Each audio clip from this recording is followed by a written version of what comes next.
Hello, thank you for coming to Global Economy, the workshop. My name is Moon-Sup Lee. I'm an assistant professor at the School of Global Policy and Strategy.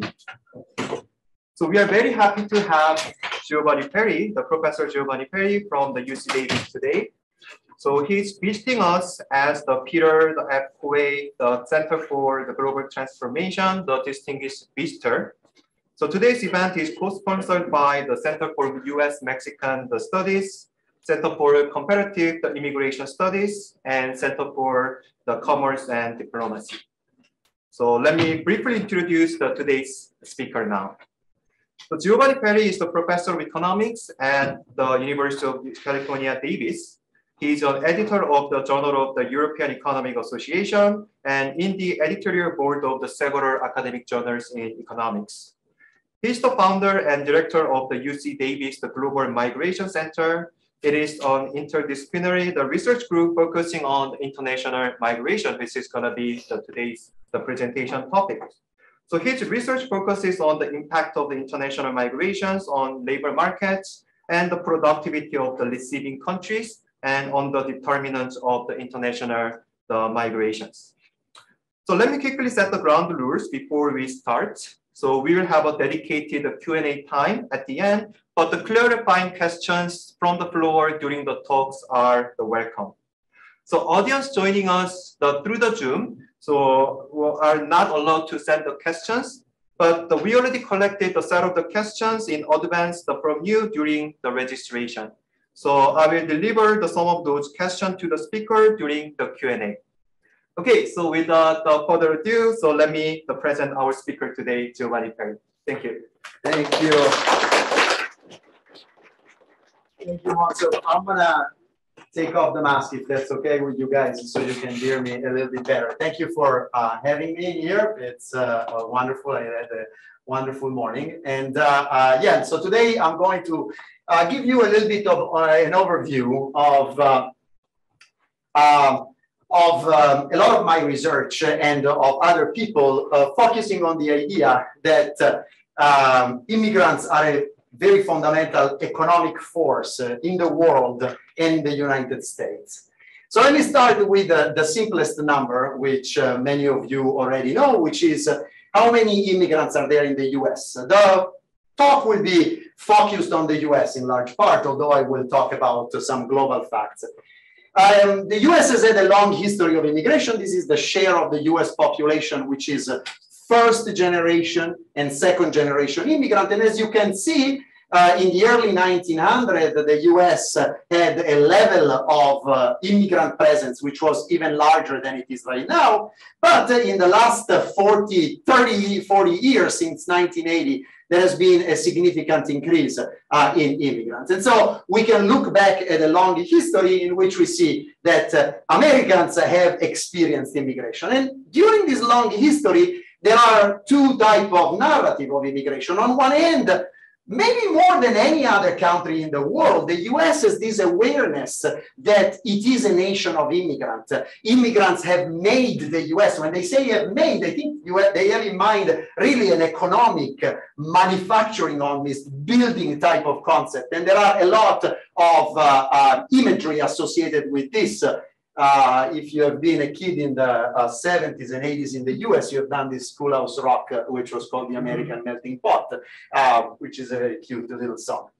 On the other hand, at the same time as Americans recognize this, there is also another line that says, if the US could only reduce and limit immigration, a lot of our issues will be reduced. Immigrants are sometimes represented as this tide, this wave of people who are coming, and somehow they are changing the culture, changing the habit, taking the jobs. And this was true in the 1900s, and is also true in the recent period, and different groups have been targeted to this. So all this figure and all this picture have generated very strong sentiment and feeling in everybody. And not to disappoint you, but I am an economist, so I'm going to bring down all the feeling, and I'm going to talk a little bit more about the data and what we can learn from looking at 40 years of data on immigration. So the structure of what I'm going to say is going to be as follows.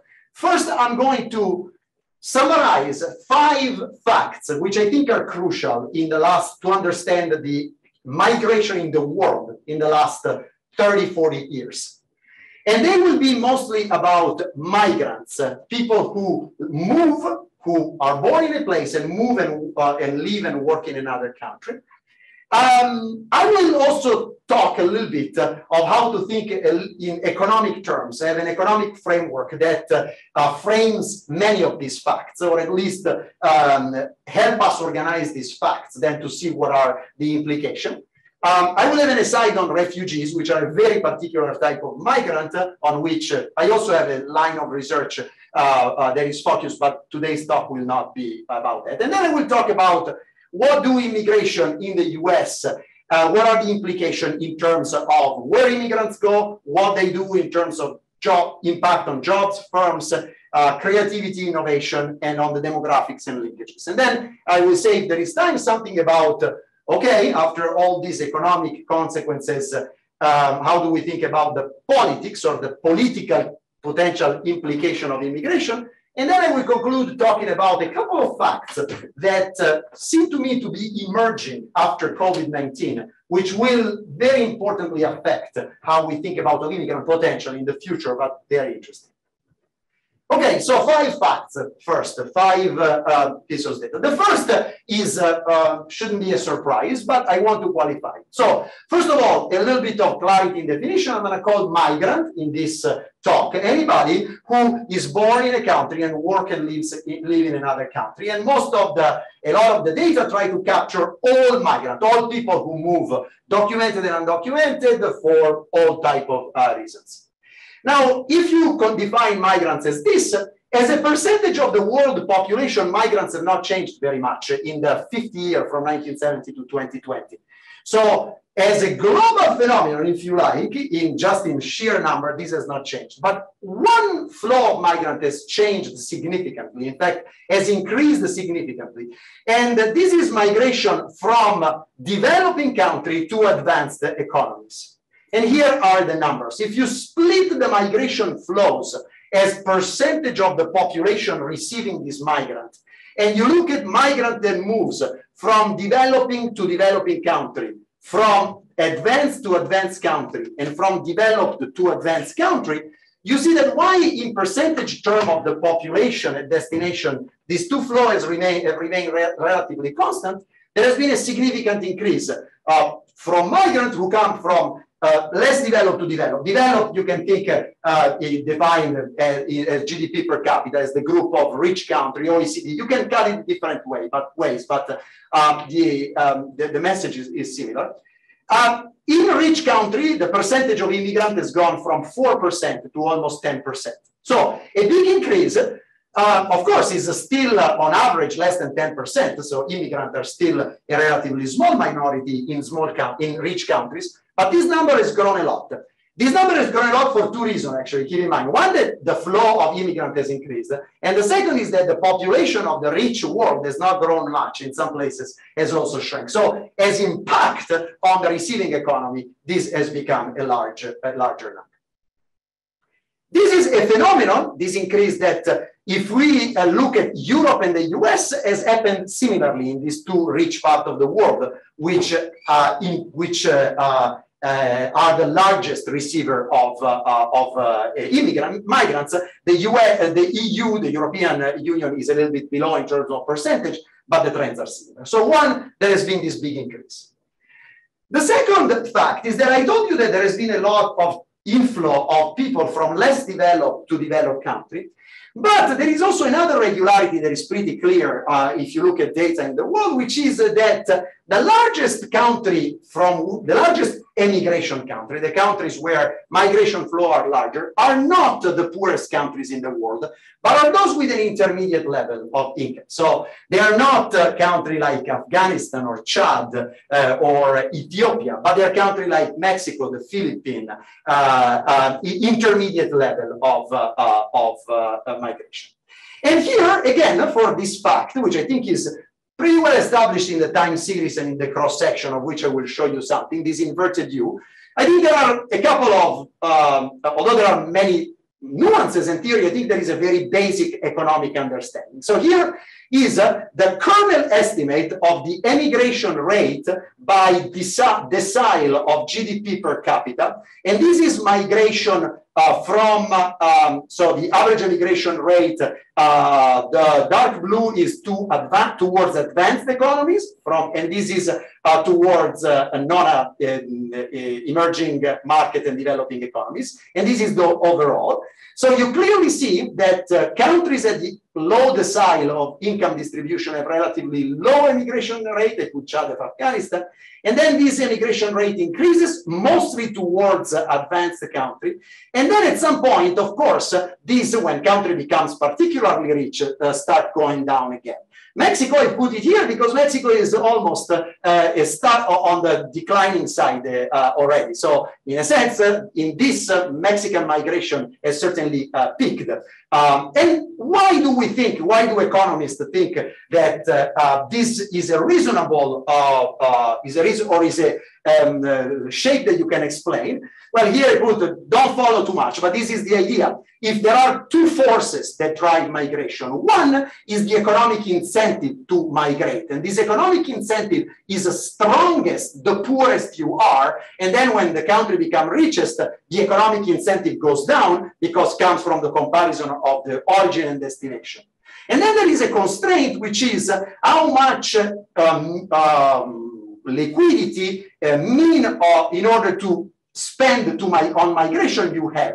And this, for very poor people at subsistence, in country at subsistence, you have very low resources to migrate. And this, to the contrary, increases with income. And if you think that people who migrate are those for which the most binding of these two constraints hits, you're going to have this inverted view that immigration becomes easier when countries start having less constraint, more information, a little bit more income, but then at some point this incentive declines. And so again, simple economics tells you that there is an expectation that this makes sense. There are zillion of other models of why this is the case, for sure, but I think that there has to be some ingredients of this to get that.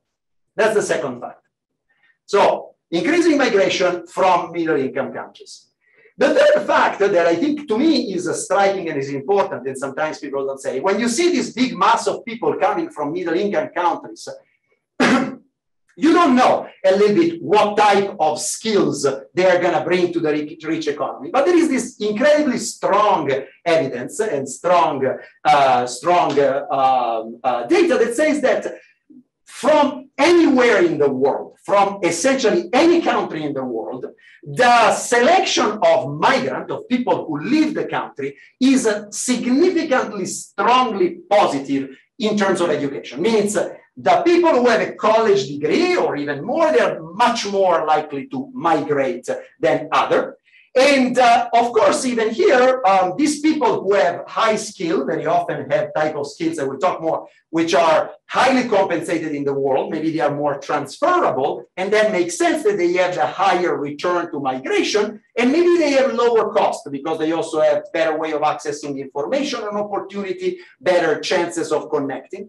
And so again, there is this positive selection of migrants from any country in the world. I think, I know some of you will have in mind this sort of model in which the selection of migrants depends on the relative dispersion of skill from origin and destination. But I really think that the recent evidence is that we have to kind of adjust that model because this selection seems to be so strongly positive in most of the migration corridor even, but certainly in the overall migration. There is also some evidence, and here, all these things that I say here, they have a bunch of paper to cite that explain that, forget about that, right? I'm happy to give you the literature. So there is a lot of research that says this. Then there is some more recent interesting research that says that also immigrants are selected on other dimensions that I will come back to when I talk about the impact on the economy. For instance, they seem to be much more risk-taking than people who don't live. They seem to have these soft skills, some of these soft skills which have been hard to measure. One of them is called adapting to new situations and new people.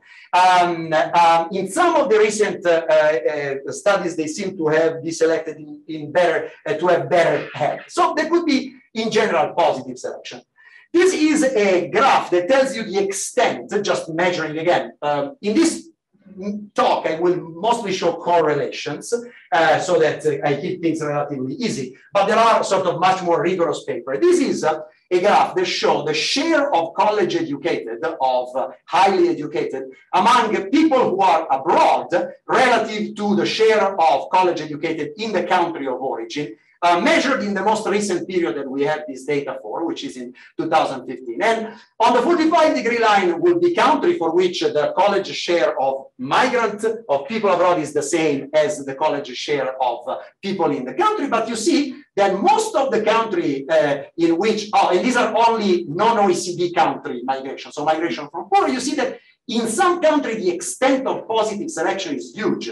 Everybody knows that India is a country in which the Indians abroad are incredibly highly educated. 70% of them have a degree, which is very different from the population. But Zimbabwe, Myanmar, Brunei, many other countries have this massive level of selection. And in general, this is a characteristics of most of all the countries that we can have data on. The fourth and fifth fact that I'm going to put up are I'll start talking more about the US. These are really global migration. The fourth fact is that there seems to be one sector that in the world which is really very global. And this sector is essentially science and technology. And skills in science and technology seems to be very transferable in the world. And the US seems to have a strength of pool of this type of very mobile people internationally, which is remarkable. I'll show a couple of data. This is because the US pay this skill very highly. It has some of the top companies and institutions which will compensate this. And of course, this sort of ability of attracting these skills and these STEM people is a huge potential for the US economy in terms of innovation, immigration. People here have studied some of these consequences. I will bring some there in. But here is just like to tell you how disproportionately strong is the ability of the US to attract foreign-born. This is measured again in the most recent period in which you can do this graph completely. The share of immigrants in the US population is about 13.5. However, among college degree people with college degree, about 18% of immigrants, with STEM, 22%. And if you take higher degree, people who work in the US with other degree in STEM, 1/3 almost of the labor force is immigrant. And for PhD and people at the very top of their sciences, this percentage is almost 40%. So the more you go in the intense area of innovation, high education and human capital, the more you find immigrants in the US, because these people are extremely mobile in the world and they end up in large part in the US. And then the fifth fact on the global economy is that it's hard to quantify exactly the income gain of people when they move, because sometimes there is a selection, it's hard to find a counterfactual. But when the best that we can do tell us that there are very, very, very, very large returns for people to migrate internationally. And so that's why people who migrate, sort of why we think that economic is important to understand the economics of it, because the economic incentive to migrate are large. And this sort of the increase in yearly income that you have from migrating is in the order between 5 and 10 times, an order of magnitude of 5 to 10. And I'm going to compare it to other type of investment that people can do in their own country, like getting much more education or moving from rural to urban. These are all investments that generate large return for people in developing or not industrialized economy, but the return is significantly smaller than the international migration. So here, some numbers. These are taken from this paper by Clements and co-authors, and then I added a few calculations that I did. And so they estimate that taking the same person in Haiti or in the US, this person will earn 10 times more their income if with the same characteristic you will move. And on average, the gains of people who move from Turkey, Mexico is a doubling or tripling of their income. And this, on average, people will increase their earning by 5 times more. Your wage in real term will increase by 5 times. They correct for price level, so this should be the best you can real. And on average, 10 years of extra schooling, which is a massive investment that almost no reform can achieve, will give you a 2.7 increase in wages, with which is much smaller than the average. And rural-urban move in developing country have estimate of an impact of 1.5 to 3, which is huge, as I said. But obviously, having access and moving to the US, or to here's the US, they're receiving, but rich countries will be similar, and you have this very large gap. So very huge opportunities. This also tells to many people that there are huge barriers to migration because not many more people migrate. I told you only 3% of the world population is migrating when there are this big, and so that removing those, although many are going to be very complicated to remove because they're not just cost of not moving, are cost of transferring human capital, but removing some of those could have massively positive effect for the world income. Okay. So those are the 5 facts that I wanted to say about migrants in the world, just to give a little bit of an overview there. Let me say a couple of things. So most of the talk and most that I said averages across all migrants sometimes, or focuses on migrants, who are economic migrants. Now, what is the difference? I'm going to talk about refugees, because Ukraine is generating a lot of them. They are a particular, and the US is going into this transitional, strange phase in which there were refugees in the past. Now some people coming through the border apply for asylum. I don't know with what chances of becoming really refugees. So refugees are sometimes the most visible and the most impactful part of immigrants. They clearly are moving out. Refugees, the way in which they are defined by the United Nations, they're qualified are people who are moved out of the country because of war, pandemics, because of war, local dramatic situation. 2 things I want to say on the refugee. First, if we're serious about thinking about the refugees, we should look much more at migration of refugees from poor to poor country, in a sense. The largest part of refugees is not in rich countries, is in not so developed. So the largest part of Syrians is in Jordan and Lebanon and Turkey. In fact, the largest part of Congolese who left the war is in Rwanda and nearby. That's the first thing. So this is the percentage, refugees as a percentage of all immigrants in emerging economies and in rich economies. In rich economies, they're less than 5% of the total immigrants, but in poor, they're a third of them. So if we want to focus on refugees and how they do, we need to understand poor to poor country migration more. Ukraine is an exception. Most of the Ukrainians will end up in Europe, and so in a sense there would be an interesting variation of this, but the overwhelming majority.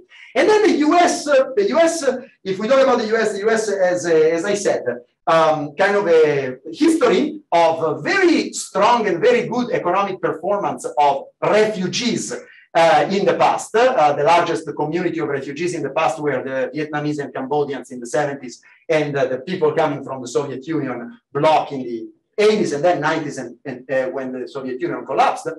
But maybe this is changing. Maybe the new refugees look more like the European refugees in Europe. To the contrary, are harder to integrate. Because they're less selected. They just arrived from the war, and so we can definitely talk in the conversation about refugees. But I want to make it a little bit of a separate type of talk. As I said, U.S.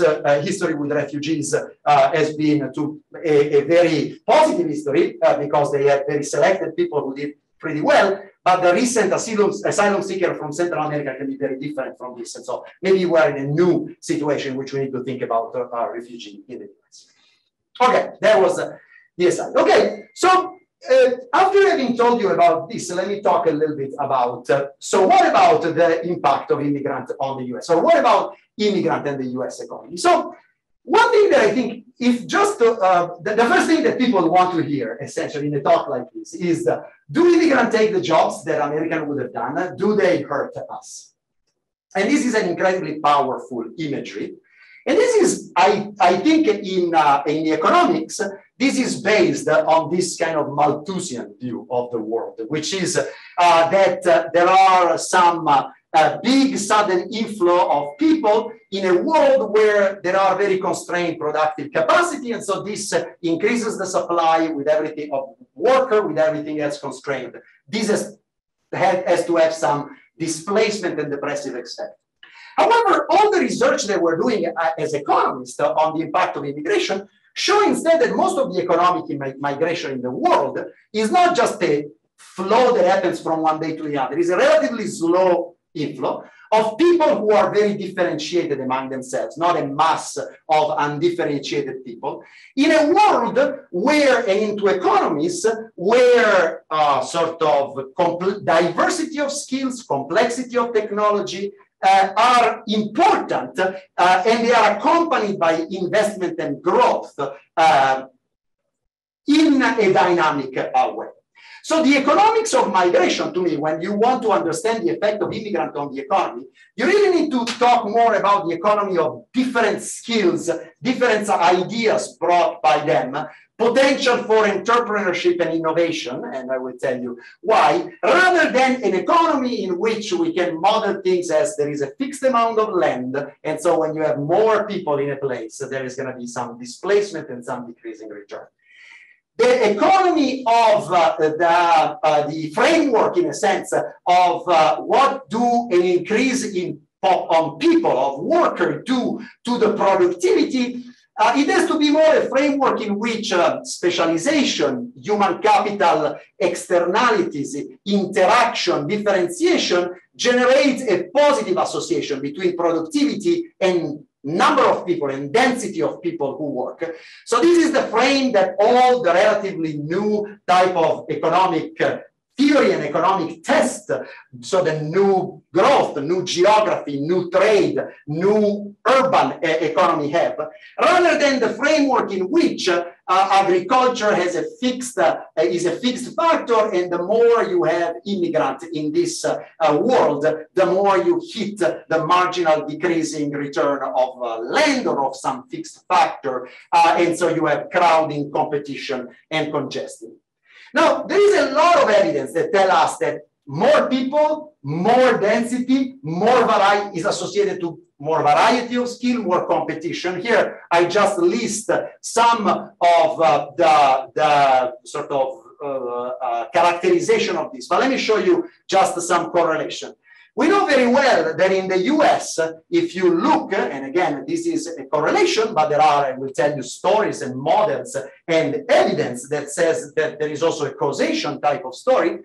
If you plot the density of cities or labor market in the US and the log per capita income, this relationship is extremely positive. Is extremely positive across all counties, is positive across the only metropolitan areas. The big and dense metropolitan areas are where higher productivity, higher wages are. On average, of course, here I am plotting in average. And so the idea is that having more people, more idea, more variety is good for the local economy. This also tells you another thing, that I think in the US we learn a lot from looking at different regional economy. And the variation, although you have to be careful because there is a lot of endogeneity and unobserved variable, but the variation of immigrants across local labor market tell us quite a bit of how immigration impact those labor markets. So immigrants in particular, so you see this is the positive correlation. So in the US, this high density is also associated to a high presence of immigrants. Immigrants in the US don't go, disproportionately go, relative to natives, in large, dense area. And they are, as I will say, a key component of this diversity of skills, diversity of local ideas, diversity of abilities that a local economy has available. This is the correlation between the same log population and the share of foreign-born in all US, in all commuting zones in the US, and this is the correlation between changes of the population and share of immigrants. So immigrant, not only population is denser in the large city, but there is also a much larger share of immigrants in those cities. And while on one hand it's obvious that they are mobile and they are attracted there because there is high productivity and so respond to that, there is also a lot of evidence that they provide very important inputs to the complex local economy in terms of varieties of skill, varieties of ability that are needed. So in this same vein, let me show you a couple of maps, and then let me tell you a little bit of a story of how economists think that immigrant, foreign-born, because they have different skills, are actually important in this productivity effect at the local level. So this is just to show you that US labor markets, so these are commuting zones in the US, have very different rate of growth of immigrants in these 40 years. And the large metro area of the East and of the Midwest, the South and the West have had a larger growth everywhere, but certainly are the places where this massive inflow of immigrant happened. And the same place where this massive inflow of immigrant happened are also the same places where the average wages increase the most. This is just a correlation between the share of immigrants and the weekly wages of the native workers. And you see that in the 80s, in the 90s, in the 2000s, before the Great Recession and after, this correlation again is always positive. So certainly immigrants are much more likely to go and contribute to a local economy where wages are growing faster, where population is growing faster, where productivity on average is growing faster. Now, how you separate here, the correlation with the causation? You need to, I'm not going to bring you down the instrumental variable and try to isolate the part of this relationship which is causal. I'm going to tell you from this paper the type of stories, the type of intuition and model which are said, and then again I will show you some other corrections. So I think that people, one line of research says that immigrants really enrich the type of skills that a labor market has. In a complex economy, you need a lot of tasks. You need to do a lot of tasks. And in the task dimension, immigrants tend to specialize in different type of tasks than native do. Among people who have no non-college education, immigrants are much more specialized in manual type of jobs, while native tend to be more in the communication intensive part of, think of a restaurant, in the back of the restaurant, doing, cooking, preparing. There are a lot of immigrants in talking to the customer, they tend to be fewer. Of course, here a language relative advantage, a comparative advantage in manual generates this specialization, which is beneficial both to immigrant and native. Among the highly educated, the dimension of specialization is different. As I told you before, immigrants tend to be STEM in large part because STEM skills are very transferable. If you know how to solve a differential equation, you know it in Korea or in the United States. But on the other hand, to have the cultural, managerial, organizational sensitivity, sometimes you need some more culture-specific tasks. And so the specialization here is along STEM versus more supervision organization. And this idea, if you have a labor force that provides skills in with different relative productivity, And when you have more immigrants, we generate more diversity. And if these skills are complementary among themselves, so you need both types of skills to produce, then immigrant will actually help, will actually generate a productivity gain. So just a couple of examples. So think that you need a team in order to produce something, okay? And you are a construction company. And in this team, you need manager and engineer, construction worker, and then sales people. And here I put in blue where the native are more likely to be, and in red where immigrants are more likely to be. And so in a complex world in which you combine skills and the aggregate production depend on the productivity of each, if you have that immigrants specialize in this thing, where you use math and science and manual work, and the natives specialize in this, you're going to get higher productivity. The same in healthcare or in a law firm in which I put different things. So sometimes I put these two pictures here because sometimes we discover with COVID how many immigrants are in some crucial part of healthcare. And so how many immigrants are physicians and nurses, in fact, and how much we need that. But they're not the only one who are in the healthcare sector. There are many native as well, and the interaction of the two is what generates this complementarity and higher productivity. This is treating immigrant as worker or as people who supply labor. But there is one part of immigrants which I think is becoming clear more recently because more data are available, which is also as important and as strong. And it is that immigrant seems to be much more likely to be entrepreneurs than native worker.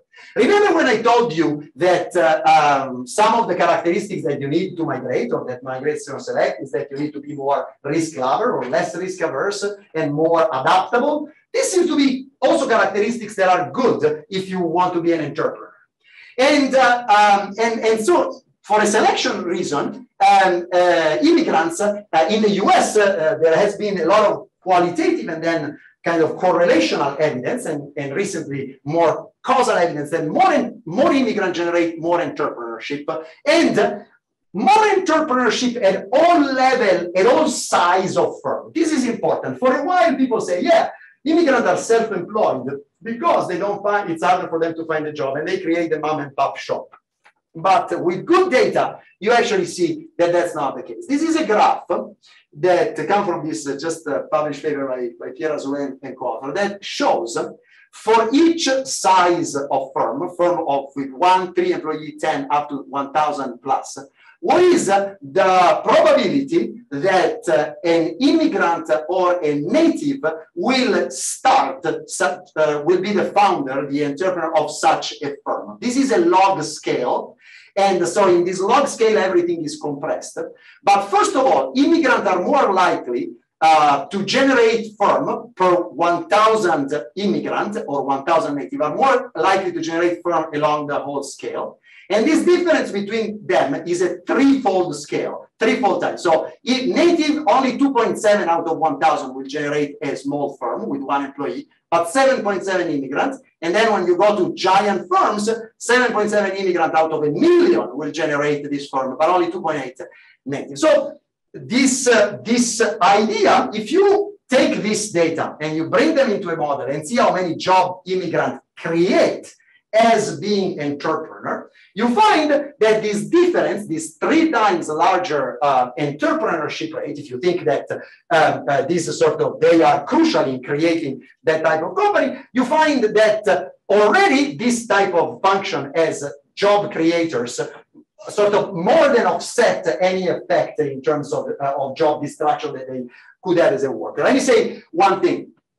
I think that the mistake that we have done in a lot of our model in thinking that there was this big negative impact of immigrant on wages or employment is that because we have thought that capital is a fixed factor, that there was a fixed factor, and this fixed factor is capital.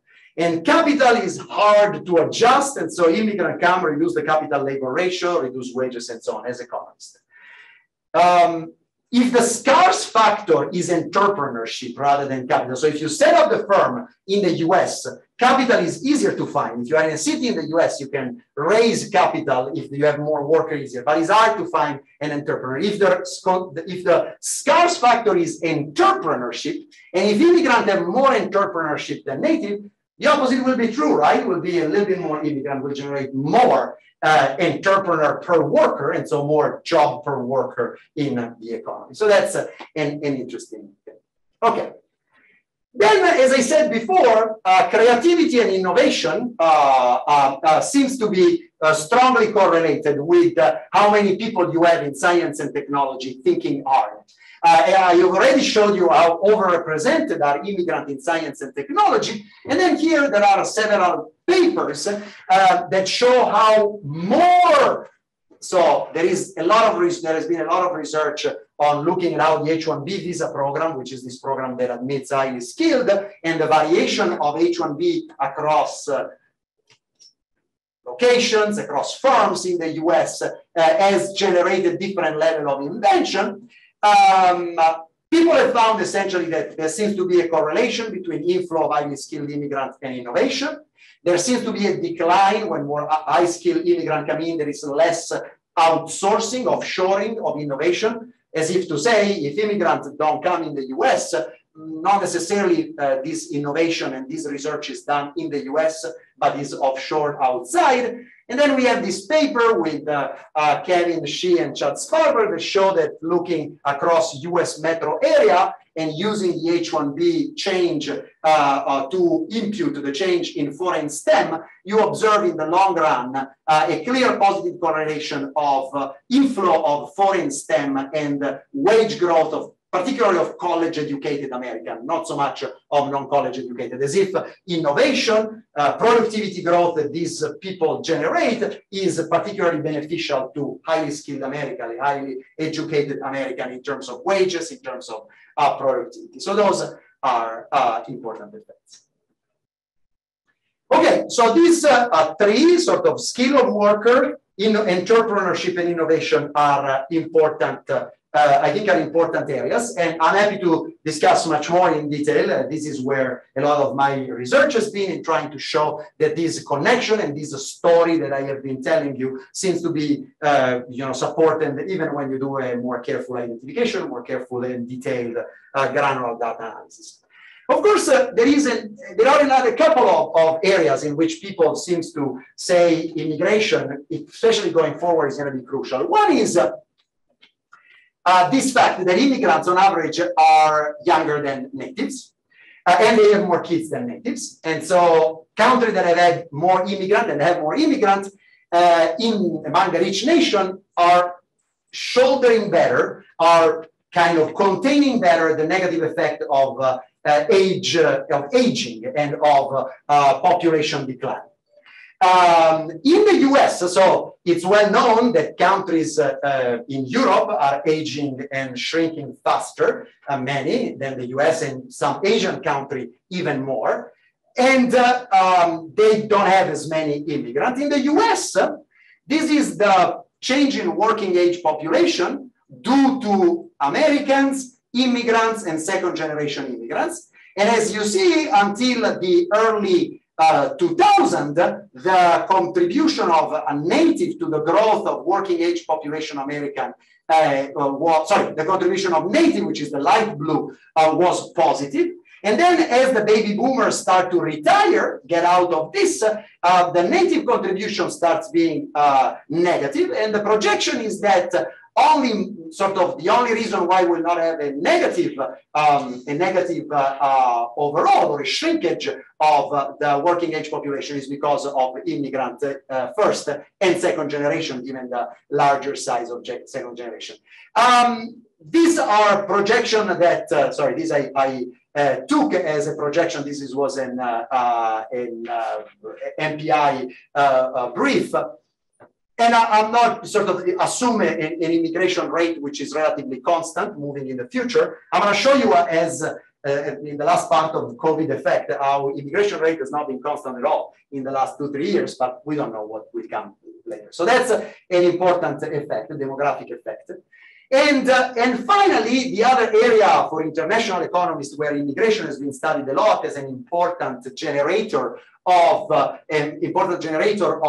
positive economic spillover is that more immigration has been estimated to generate more trade, and particularly more trading complex goods, in differentiated goods that require a better knowledge of each other sometimes because you don't price this good on a common market, but you need to know to have information. The idea is that immigrants in companies generate a better knowledge of foreign country, and so increase the import and export and the investment. One area that, of course, that Gaurav studied a lot, and I think is very important, is how the US is also the educator of a lot of foreign students. And we have studied a little bit what's the impact of this on the US, but this has a massive impact on the influence of the US in the world, the connection of the US in the world. So linkages, so here, forget it, these are just linkages, but the estimate is that 1% more migration between two countries generate 0.2 to 0.3 more export and import between the two countries, so more varieties of good, not only more quantity, but more variety of good, and similar, an increase in 0.2, 0.3% in investment. And then there are a lot of impact of having people studying the US and learning the US. I just put out, I found this number that seemed to me very interesting. About 62 leaders in the world, prime minister or president in the world, were educated in the United States in 2019. And the United Kingdom also has a massive impact, but this clearly is a very important channel of influence and of networks that migration for study generates.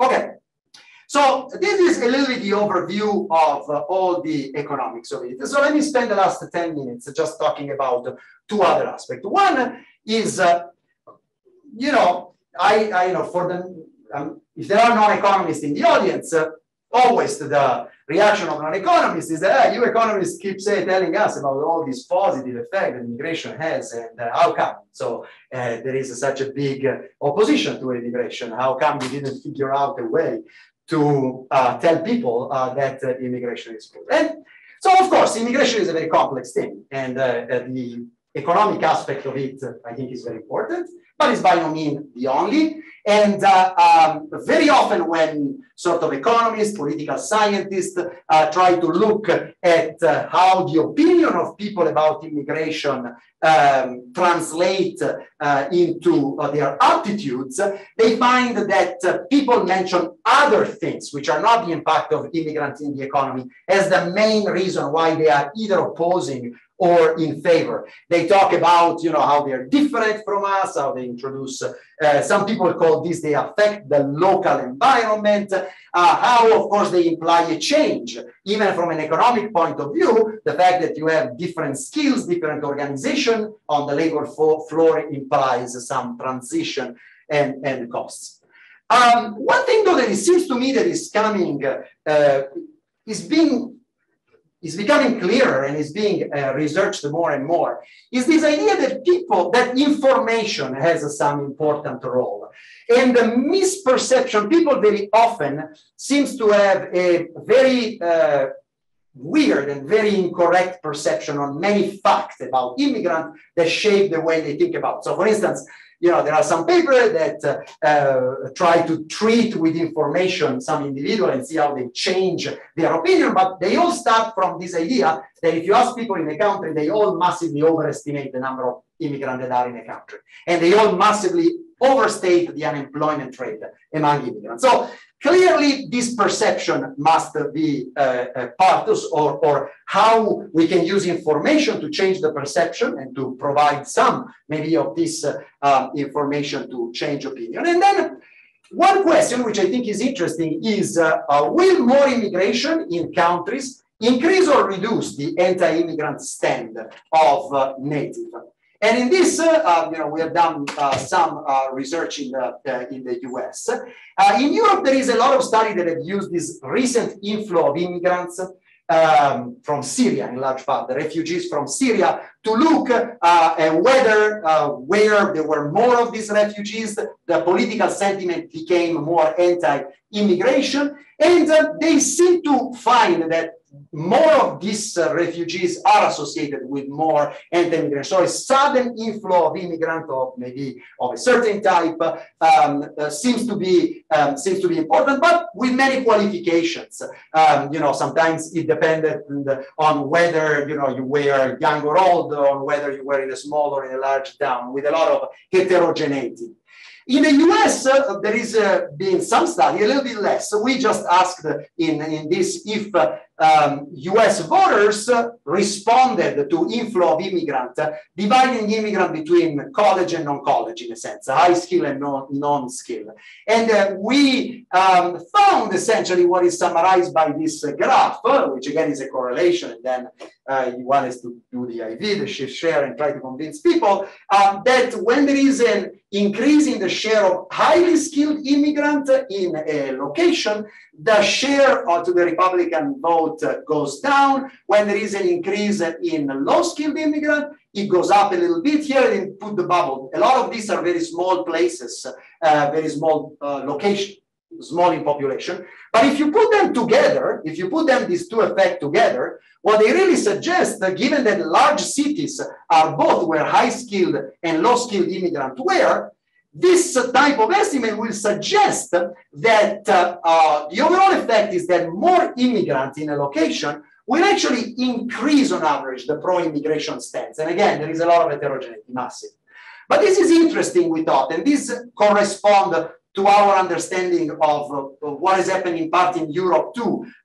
If you think of Brexit and of the vote of Brexit in England as a vote against immigrants, large cities like London, where the overwhelming majority of immigrants are were the more against Brexit, while the small places where much fewer of them went were. So in a sense, it seems to us that a more generous and expansive immigration policy that will get some of these economic benefits will not hit necessarily a backlash. Again, as long as maybe is gradual and balanced between the type of immigrant that you admit, evidence is that places where overall migration goes up and is balanced, they may, in the long run, move towards being more pro rather than against immigration. Okay, so last 5 minutes, let me say a couple of things. So here I just wanted to point the fact. So a lot of people have talked about, COVID was a shock to everything, that we know.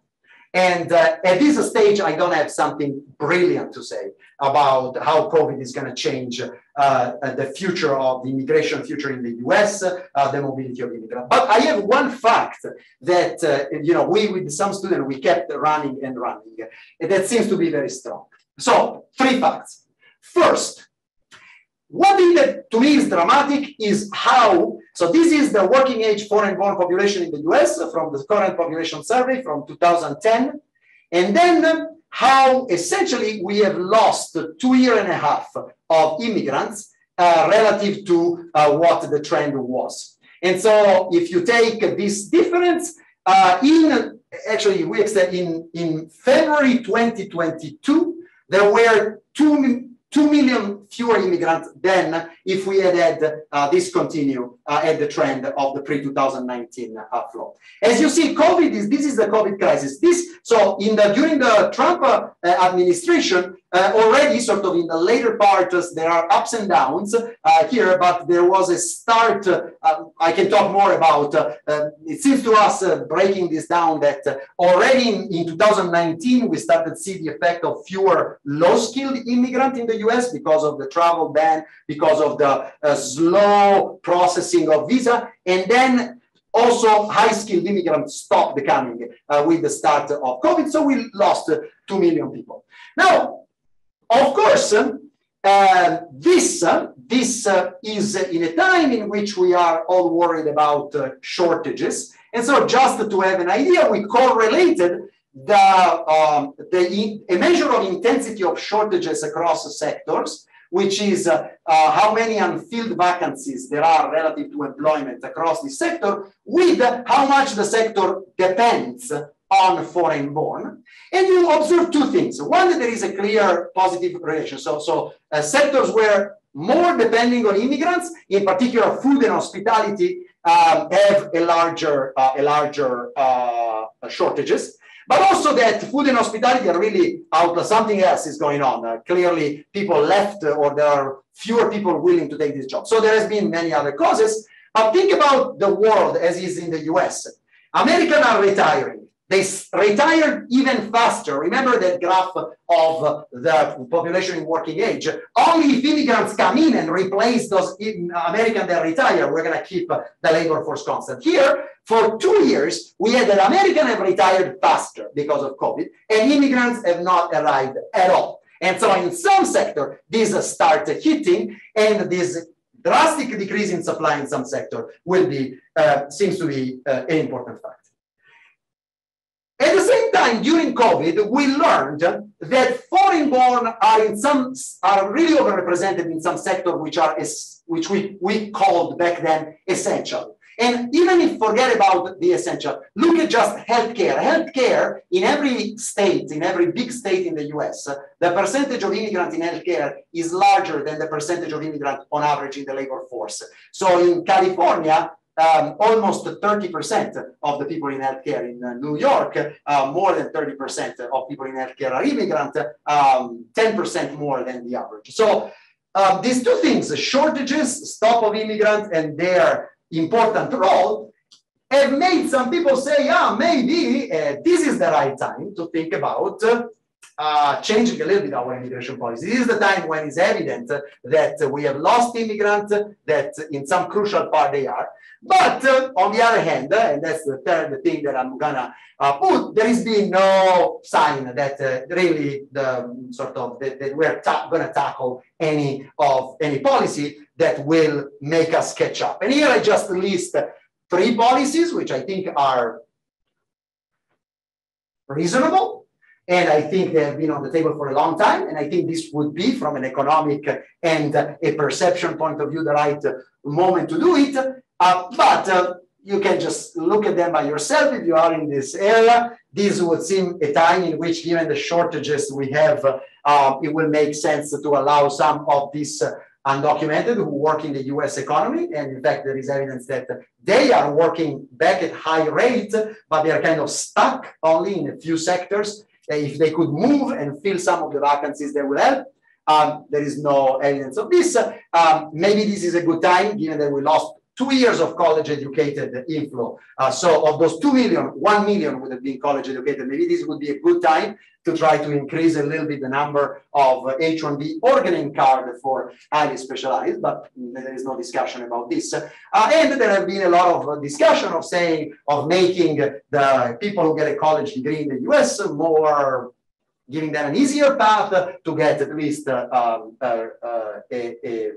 visa, but there is not much. I think these 3 things would be the logical implication of what I said in terms of economic terms and where we are right now.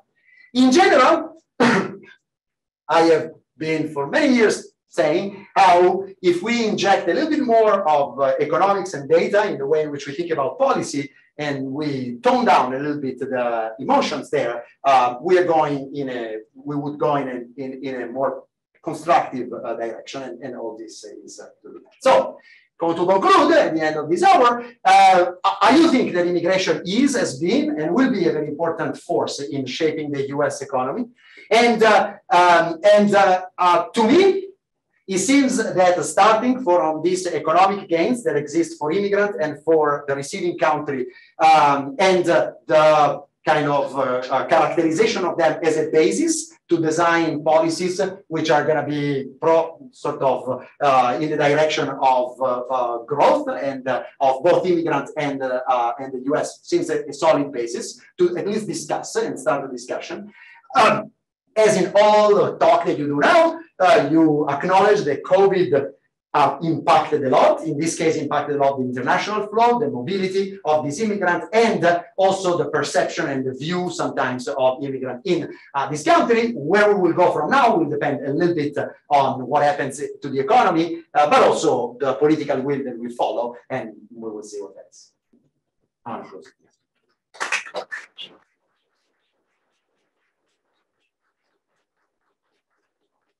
Thank you. So we will have the Q&A session until 5 or 30 minutes from now on. So we will start from the questions from the Zoom audience, and then we will open the floor for the in-person audience. So I found that you already answered to the many questions from the Zoom, during your talk, because we got the question during the registration, but still there are two good questions from Zoom audiences regarding the perceptions on immigrants. So the first question is from Alberto Ochoa. So he's asking what are the positive and the negative perceptions of immigrants over the last decades? So you already mentioned the backlash, but it will be very helpful to give us the observation and opinion about the change in the perception in the US. The second related question is from the Daniel Kao. So his question is that given the US-China tensions and the origins of the COVID, could you please specifically address the impact on the Asian immigrants? So these are just the examples of the recent events. Maybe the changing the perception on the immigrants in the US. Yes. So I would say a few thoughts about each one of them. So the first, the perception of American and of receiving countries. So first of all, I think in the last 40 years, we have learned that this problematic relationship with immigrants, which is in part appreciating their contribution, but being also very worried, very nervous, is not a thing that is of the US. European countries which have started having a lot of immigrants, which maybe went from being country of immigration, like Italy, like Spain, like Greece, they all seem to have a part of the population which is extremely nervous and extremely critical sometimes. So any kind of attitude which is problematic or which is a little bit anxious about the immigrant is not only US specific. The second thing that we also have learned is that in period of economic adversity in general, whatever is the origin of that, this sentiment becomes stronger, and sometimes they lead to kind of this statement or attitude which are more against migration. This was the case in the US already. We know historically sort of the big closure of US immigration happened in the late 20s, when economic recession and there was a ceiling complete closure during the Great Recession. And in fact, there was repatriation of Mexicans during the Great Recession because people, when the economy is shrinking, for some reason, start to think of a cause, and the idea of blaming somebody becomes very easy. So we have learned a few things. How did the attitude of Americans change in the last 40 years about immigration? So I don't know, they do always those tests of how much Americans are pro or against. And I feel that, again, Americans are on average a little bit more pro-immigration than several other European or even Asian countries. This fluctuates up and down following the boom and recession sometime of the US economy. But this anti-immigrant sentiment is there, is strong. And of course, if you think about, we have learned that it could become a very strong political weapon and very convincing for a certain part of Americans. So these things we, in spite of economists continuing to talk about the positive effect, we have learned that clearly there is something in the perception of people which needs to be addressed in a way, and we don't. The Asian, China, so let me just say a couple of things about Chinese immigration. So in the US in the last 10 years, there has been a 20 to 10 years, there has been a big shift in immigration prevalently from Mexico and I would say, and immigration which was in large part of laborers. So the 90s are a period of large immigration of Mexican and the early 2000s, and low skill, to an immigration, and in the 2000s and even more in the 2010s has become an immigration of Asian people with very high education. So the type of immigrants that come from China, in particular, or from Asia, if you want, so China, India, Philippines, in the last 10 years has been an immigration of STEM, of professional, of highly educated. Then immigration is always a little bit different in the type of reaction that it generates. These people, you know, normally are very well integrated. They are, you know, they live in areas where there is a much higher interaction, being pro-immigrant. Yeah, COVID generated some of this anti-immigration. I mean, other than telling you that, of course, you have seen it, immigration has stopped in the US because people don't move and the policy has not changed. Are we going to be going back? So will university going to try to increase the number of, maybe there was a little bit of a backlash from COVID also on university admission. We'll have to look at the data a little bit and see what impact this had on admission of students, admission of PhDs. I don't think, I mean, again, from an economist point of view, I would think that the type of Asian immigration which was prevalent in the 2010 has such a positive impact on the US science, innovation, technology, economy, that it would seem to me very strange if this aversion that comes from COVID will be very long lasting. But I don't know, we'll see. Thank you. Yes, should I? Let's go 1, 2, 3, 4. So, Jim, hey, how are you? I recognize you only right now. You were in incognito, yes. Nice to see you. So I have 2 questions. Yes. Much of what you say supports a Canadian-style immigration policy for the U.S., and there's so much concentration of the studies on the U.S. I wonder if people studied Canada and seeing whether actually Canada benefits more from its immigration by some metric. Yes.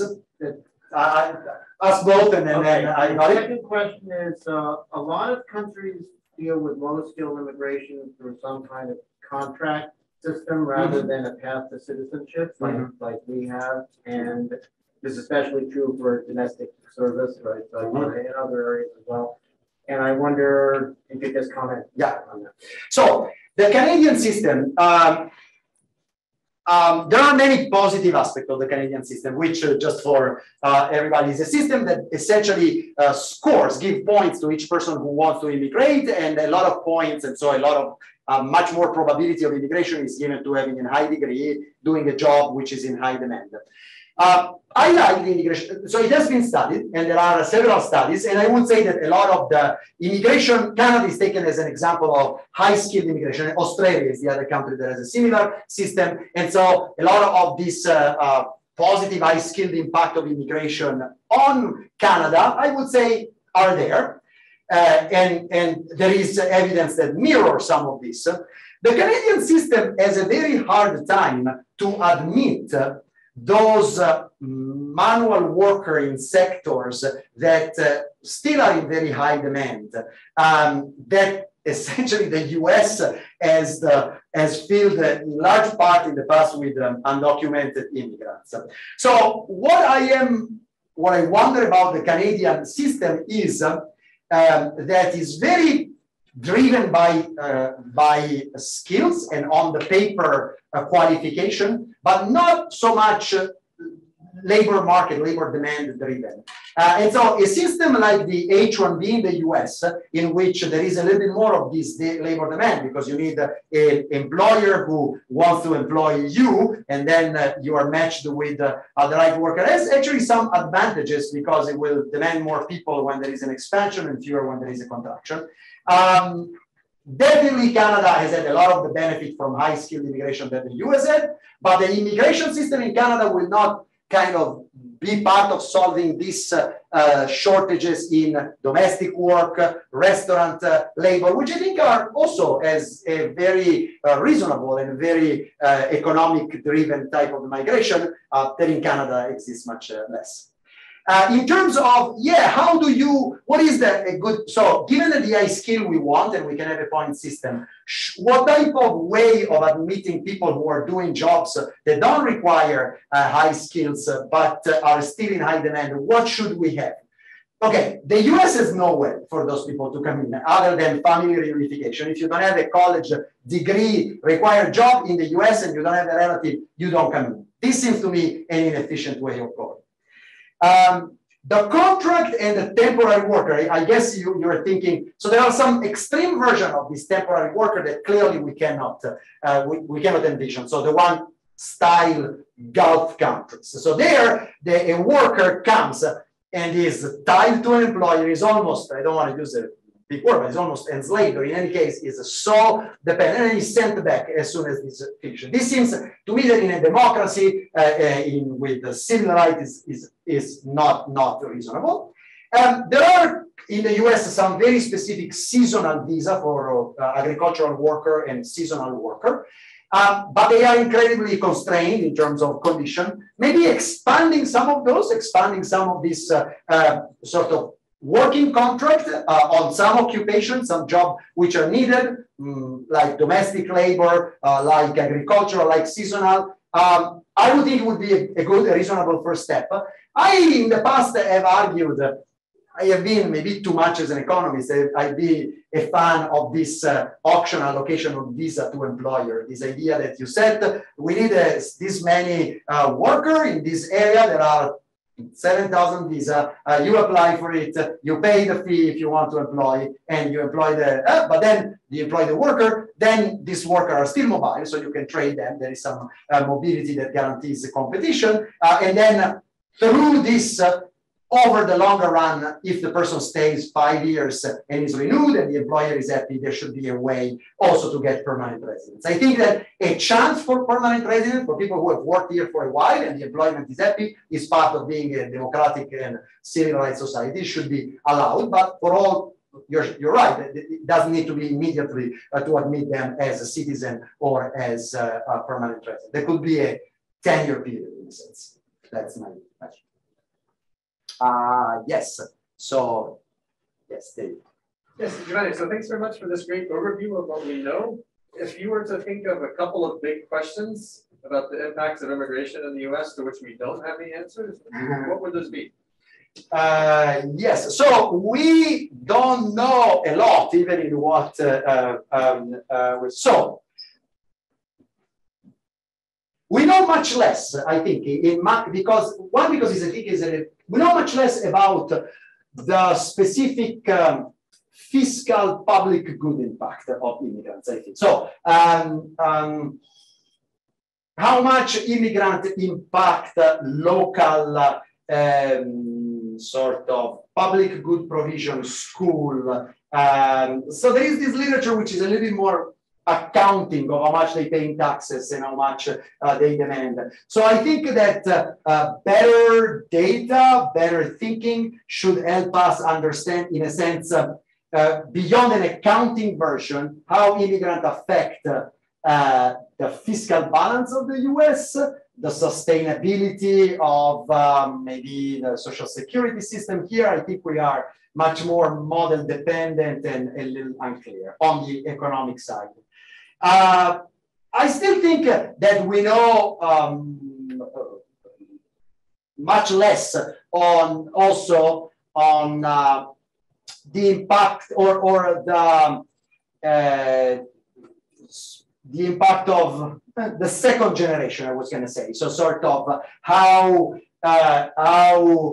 children of immigrants, how they affect schools. There is research and how they affect local performance. In that area, we can continue to think more about. And then we maybe in the US, again, I think that the area of understanding better refugees and the impact of refugees in the US also would be useful. Refugee could be type of immigrant that require an investment in the short run, but in the long run could also have some of the same benefits that this other. And in the US, this has been studied, I feel, much less than in Europe. And so maybe that would be an area also to think about. Yes. Giovanni, you mostly concentrate on impact on a receiving country. I wonder if you could share with us, I mean, what would be the likely impact, economic impact in the sending country? I mean, there's in Mexico for years, especially Mexican politicians, they thought that it's a blessing to send all these Mexicans to the US. I hope that is not anymore the case. Right. Yes, so the impact on the sending country is also an area in which there is some, but not as much research. And so there will be an important, if I have to sum up a lot of the, so once upon a time we called this literature the brain drain literature, right? That's which was clearly a characterization of a negative impact for the sending country. Then we started saying, no, really migration can have also some positive effect, in particular if there is return with increased human capital, if there are some remittances that allow the family to do something, if this generates incentive of the local to increase their education, if this stimulate trade, if this stimulate. I think that to a first approximation, given the type of selection of migrant, which is a group of highly skilled, productive, entrepreneurial people, the impact is negative on the economy, I would say. All the study that I have never looked at the impact on Mexico in particular, although I have focused on the impact on Italy, which you would think is a rich, developed country, but Italy has lost a quite substantial brain drain to the rest of the EU since there is a common market in the European market. So since 1992, there is free mobility. And after the Great Recession of 2008 and 2009, a lot of Italians went to Munich, to London. And we have some studies that try to quantify how many brains Italy produces. So we're talking about a small percentage of the population, over 7-8 years, 1% but of this 1% of the population are left. But of this 1%, this represented 3 or 4% of the college educated.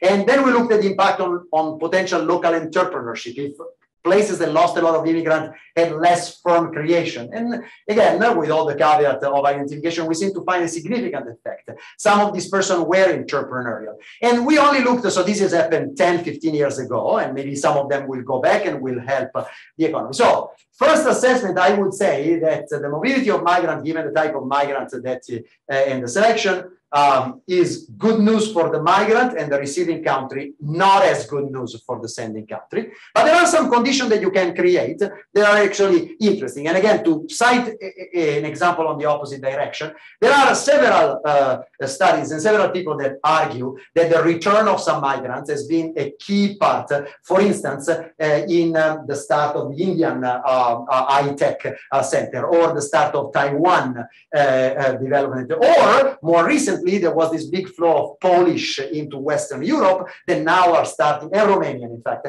they are starting going back to Poland, and Poland is becoming strong. So the perception is that when the country of origin starts growing, this diaspora from abroad can come back and can be a very important asset. But if the country continue to stagnate and not to grow, and these people are abroad, maybe this is bad news. This question, actually, these days, a lot of people are calling me and asking me if this will happen to Russia, interestingly, right? There is on the newspaper a lot of they are fed up. They want to go, and Russia has had several waves of brain drain. When the Soviet Union collapsed, in the early 2000s, when the economy was in shambles, when Putin became clear. And I think that, yes, they have lost a lot of brains. And looking at the situation in Russia now, yeah, maybe they have, in part, both politically and economically, Russia may have suffered out of having these people move out. So qualified, but certainly not as positive, I would say, as a picture as for the receiving country and the migrants. You know, there's quite a few Russians coming into San Diego through Tijuana in the last few weeks. Right, wow, that's crazy. That's so interesting. Yes. Giovanni, I have a sort of COVID-inspired question for you, but not about COVID as you've described it. So thanks to COVID, we have people on Zoom as we speak right now. Remote work, hybrid work looks like it never has looked before, and there are lots conjecturing it's never going back, at least to what it was. So can you say a little bit about what the mobility of human capital without actually crossing borders means for sort of this 100 years of lessons you've just summarized? Yeah. So Right. So you're absolutely right. That's going to be a huge thing which will impact not just immigration, all the way we think about labor markets, in fact. And I start seeing people kind of trying to get data. So there are two big questions, as you say. One is, have we learned to do some jobs remote? The technology was there, but this push made us see that this can really be done. And so people don't a certain category of jobs, especially high skilled, I would say, don't need that you move in order to do that, to do the job. So will this decrease international migration? It could. So the only thing that I have to say is that there have been a few instances in the past in which people have said, distance doesn't matter anymore because you know, you have the phone or you have the iPhone, you have and agglomeration have continued. But really, during COVID, we have seen, even in the US, people move out of these big, expensive areas, and some of these people have worked remotely. So yes, I think this will impact the physical migration for sure. For the highly skilled, and maybe it will take a while, the game could be quite different. And the game could be a choice now between job at home with an employer from abroad, or moving to the place. So maybe this is a chance, interestingly enough, for some country that would have lost their people to try to set the local condition to get the most out of these people staying. I was talking to a friend who is an Italian from a small Sicilian town, who told me that his town in Sicily has tried to tell all the people from the town who work in Northern Italy to go back, because they pay very little and they organize some offices for them. And so maybe there will be some offshoring of some job will become even more. In a sense, offshoring of job was already something, like, as I told you, a little bit in alternative, but they can become an even closer substitute. That's one. The other thing that we have to think about is about what job we have seen we can do remotely and what job we cannot do remotely. Because then, we have also learned that among the jobs that we cannot do remotely, a lot of them are done by immigrants because of the skill composition of those in the US. And so taking care of elderly people, taking care of kids, delivering your food is something that we have learned needs to be continued to be done. So on that, maybe in that sense, this will rebalance. And so now low-skilled will really need to move, and we really need to go where the physical job is, and high skill much less. So the concentration of productivity that in the past has been a lot of high skill in big cities and creating the opportunity for low skill job will be much less so. Low skill are more dispersed, and so also the job for low skill are less dispersed. So it's a great question. As you saw, I didn't have a brilliant answer because we are scrambling to try to understand.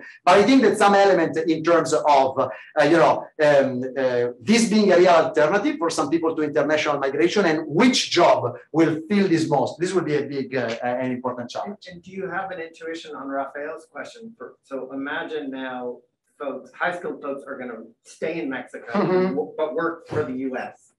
Do you have a sense for how much of that benefit agglomerates within Mexico if their employer is abroad? So should it be the same as if they were working for a Mexican company, or should I think about that differently? So as long as this agglomeration economy as a component, which is income driven, as long as this income is earned in Mexico and is spent there, that should definitely increase and be a positive spillover in the local community. That's spending agglomeration, not human capital. Right, exactly. That's what I was going to say. So if, however, the real human capital interactions and the real connection are happening sort of virtually, but benefiting the company headquarters or the place, then maybe much less of that. So in a sense, I can see, for instance, how a lot of these people staying in Mexico, let's say they stay in Guadalajara, they spend, so clearly they generate a local service industry, they need kids, childcare, they need restaurant, but they don't need another local company to handle their, data analytics, because this is done there. So the local spillover, which is much less. Only sort of the more relatively low-end services will agglomerate around there, and not the whole range of intermediate type of jobs, which has been what has done the strength of some of these human capital agglomeration. But I may be wrong, because maybe these people who have human capital when they are there, they also require some more sophisticated services, and they will want, I don't know, to be gamers and play games that require somebody there to be. So there could be some unexpected thing, but my impression is that it will not be the full agglomeration impact, but some agglomeration impact. Yes, go ahead. Yeah, Giovanni, great job. Thanks so much for doing this.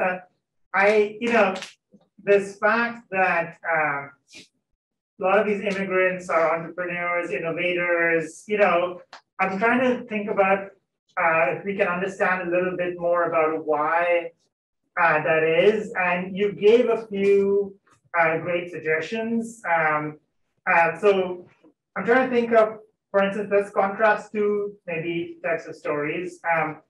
One is the skill distribution, W distribution. The skill distribution is the same in different parts of the world, but because India and China just have so many people that the fat right tail, the right tail is that there's just a lot of people there. Mm-hmm. And so there's a lot of room to select like really smart people because there's just so many people there, right? Mm-hmm. The other kind of story that started coming to my mind while you were giving the talk was about kind of a diversity of skills, because you started talking about this complementarity of skills that in India and China, they just have a different type of education system. I was doing like high-level calculus in sixth grade, and but I couldn't do a lot of other things that my American, so there's diversity of the training itself that happens mm-hmm. in these countries. So that when they come, then there's a lot of complementarity, and then the innovation kind of works when they have these team structure, right? And mm-hmm. they have very different implications for brain drain, for instance, and other different things. And I was wondering if you had any ideas on how we may think about understanding how important these different forces are, or even think about how we may, as researchers, try to unpack these different stories in some ways. Yes, so it's a very good question. And I think that both dimensions that you are mentioning, so the selection of the very top in a very big population, but also the differences are both important.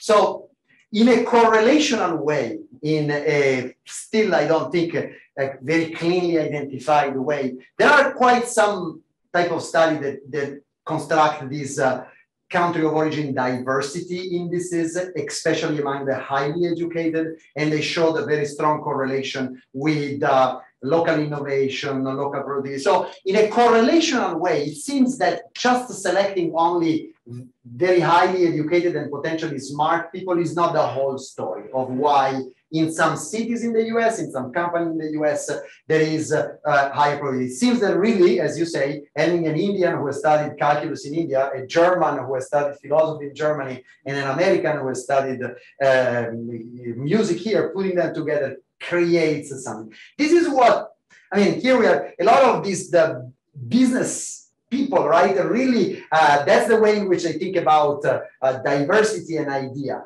Now, how, on the other hand, I think that there is no doubt whatsoever when you're talking about the super top. So when you are talking about Nobel laureates, it's obvious that the talent that you attract, because you can fish at the very top of the population, the bigger is the population, if you can get the outliers are going to get some stratospheric draws. And so the US does both. I think two directions. One, I think that it's going to be very interesting and very important, the firm level type of analysis. So I didn't talk very much, but I think that one of the frontier of impact of immigrants is really opening up and looking at what happens in the firm. In terms of response, when you have more immigrants available, what happens? There is some recent evidence that shows that firm reallocated the task in the between native and immigrants, and this changes the productivity. The matching between immigrant and firm changes a little bit. The selection changes. So one, that would be interesting. That would be important to study the productivity at the firm level and what you can do. And then we can learn quite a bit. And then I think maybe to distinguish, I think we still need to look at the very top of science and technology to understand how much is just variety and how much is talent.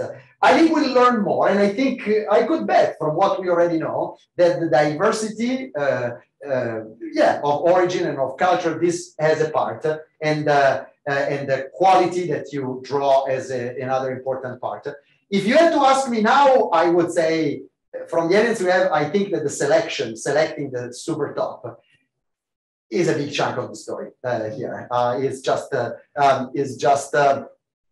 been the great position that the US is internationally. But I agree, if you only select the top, if you had 2 billion people all educated in the US and you were selecting the top, probably you wouldn't have that type of variety. And maybe there are some, another way to tease is to look at some specific occupational jobs in which you can, so for instance, there is this recent paper by Moretti, the variety of restaurant there, it's clear that everybody loved the variety, and it's clear that the variety comes from having people from all over the world. There is no better if you have and creativity in restaurant, in fashion, it's very linked. In science and technology, maybe it's a little harder to do the link between variety, but I think there is a dimension which is important for sure.